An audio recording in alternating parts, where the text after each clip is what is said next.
Hi, Pauline from Chronically Spicy. If you haven't already liked my page or don't know who I am a patient advocate with um, a ton of food allergies, mast cell activation syndrome. I carry EpiPens for latex allergy and mast cell, as well as coconut allergy and all of the derivatives. And I also have a 20 plus year history in the restaurant industry. I did everything from bussing tables to running food, hostessing, waitressing, bartending, you name it, except for actually cooking the food, I did it. So I have a very specific take on the story I'm about to share with you from snacksafely.com. Let's get into it. Alright, here's the snacksafely.com Facebook page. Please like this page. Please follow this page. If you're in the food and hospitality industry and aren't allergic to anything, I don't care if you're not allergic to anything. If you're serving someone else's food, and especially if you're working at a place such as Disney, which prides itself on taking care of and accommodating people with food allergies, then you need to be making sure that you are up to date on food allergy awareness. Follow snacksafety.com. And by the way, if you're looking for Gordon Ramsay of the food allergy world to take over and come in and talk to restaurants about food allergens, I'm I'm ready and raring to go. Oh my gosh. Woman dies from anaphylaxis after she was assured she could be accommodated.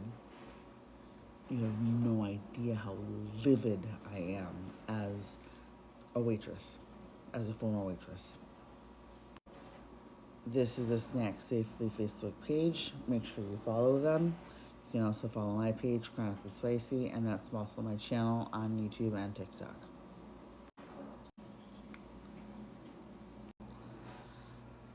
The husband of Dr. Connick, Quarantine Storm 42, filed a wrongful death lawsuit in Orange County Circuit Court alleging that she died from an anaphylactic reaction at Disney Springs and accusing the resort and the restaurant of negligence in her death. The complaint states that Tang Swan, her husband, Jeffrey Piccolo, and his mother chose to dine at Ragnall Nord Irish Pub and Restaurant on October 5th, 2023, because Disney and the venue claimed that accommodating those with food allergies is a top priority and that she should consult with the staff members about her specific allergies concerns.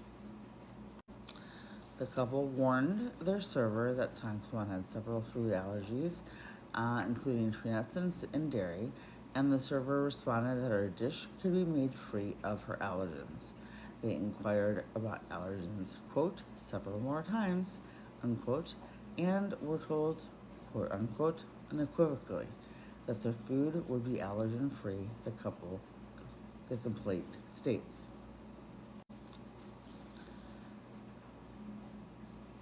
When some of the dishes arrived without allergen-free flags, the couple again inquired and were assured by the server that the food was safe. Let me read that again. When some of the dishes arrived without allergen-free flags, the couple again inquired and were assured that the server that the food was safe. We're going to go back to that point after I finish reading the story. After dinner, Tang Swan and her mother-in-law each went to two different shops, and Bukola headed back to the hotel room. About 45 minutes later, Tang Swan developed difficulty breathing and collapsed at a nearby restaurant, quote, while suffering from a severe acute allergic reaction to the food served at the restaurant, the complaint states. She administered epinephrine auto-injector while a bystander phoned emergency services and the paramedics consequently rushed her to the hospital. Bukola later called her cell phone, which was answered by a bystander who informed him of the incident. He rushed to the hospital, where he was informed that his wife had passed away.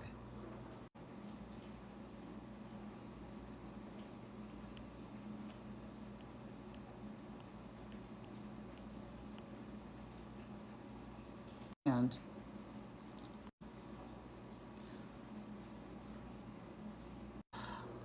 The complaint states that an autopsy revealed Tang Swan had elevated levels of dairy and nuts in her system and that the manner of death was accidental. It also noted that the tests were conducted after she passed and that their validity and significance, quote unquote, have not been established. The complaint alleges multiple counts of negligence on the part of the restaurants and Disney parks and resorts and seeks more than $50,000 in damages. Disney advertises and represents to the public that food allergies and or the accommodations of persons with food allergies is a top priority at its parks and resorts, including Disney Springs, and that patron guests may consult with a chef or a special diets trained cast member before placing an order, they said. The family lawyer said, quote, Jeff really wants to make sure that this does not happen to anyone else. Tang Swan is a physician with NYU Langone Health. Spokesperson Stephen Ratea said Monday by email to NBC News, "We are saddened by Dr. Tang Swan's passing and our deepest condolences are with her family," he said. Tang Swan is survived by Piccolo. The couple hope to have children, said the plaintiff investigator. Snack Safely sends their sincere condolences to Mr. Piccolo and to Dr.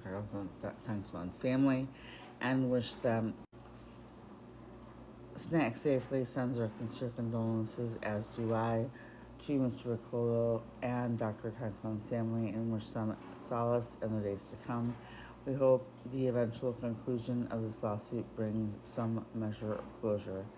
At this point, we usually discuss how the tragedy might have been avoided, but by all accounts, Dr. Tang Swan did everything right, as Orla Baxendale did.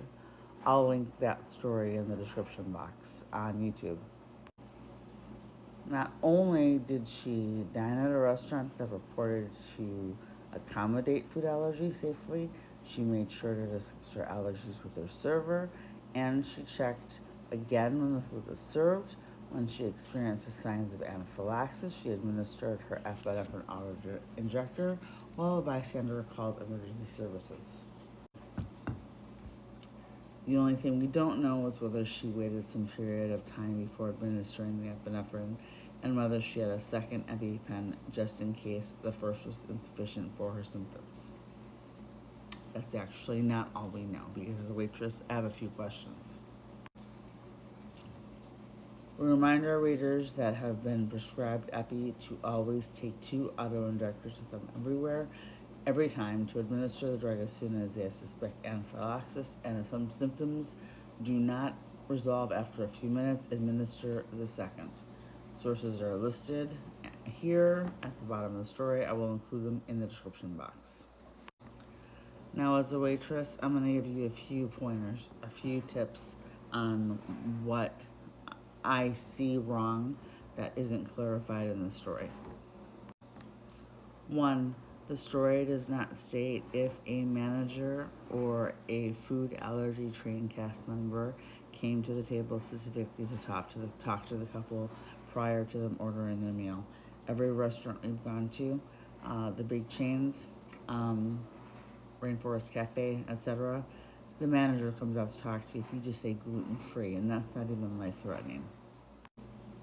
2, I see no mention of whether or not the server went back to verify with the kitchen staff or a manager, or have a manager come out to the table to talk to Piccolo and Tang Swan to verify, yes, your food is allergy free, or no, there might have been a mistake, let's redo it because we don't see allergy flags. I don't see any of that mentioned. From the way it reads, the server was just like, yeah, it's fine, and moved on to the next table. I could be wrong, I hope I'm wrong, but that's what it reads like. And as a waitress, there's no way I would have let that go. This is why food allergy awareness matters. When I say food allergy awareness matters, I am talking about everybody, especially if you work in food service. If you're handling someone else's food, you need to be just as aware about food allergies as the person who has the EpiPen.